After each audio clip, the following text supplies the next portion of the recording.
Welcome to the Slop Farm. Enjoy the video. You start by locking onto the problem. Mesh is crossing routes, creating separation. First, switch your base defense to a zone shell or cover 2 cloud to protect the middle.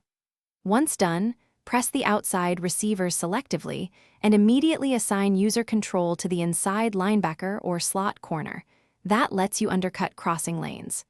Make sure to lower defender depth by 2 yards so defenders are closer to the line of scrimmage and can engage routes before they intersect. Once the snap happens, you must act decisively. Move your user defender into the mesh path to jam or undercut the break. At the same time, use controlled SWAT or tackle animations rather than reckless hits. This reduces penalties and keeps the receiver from gaining yards.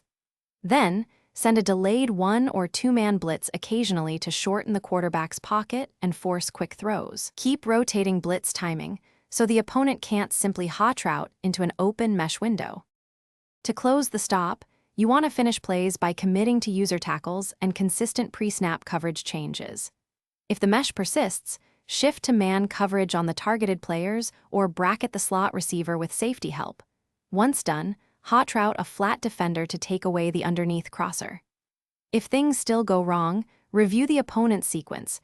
Make sure to change your assignment or timing on the blitz next series. That film read will expose repetition and let you counter it effectively. Thanks for watching. Consider subscribing if we helped you today.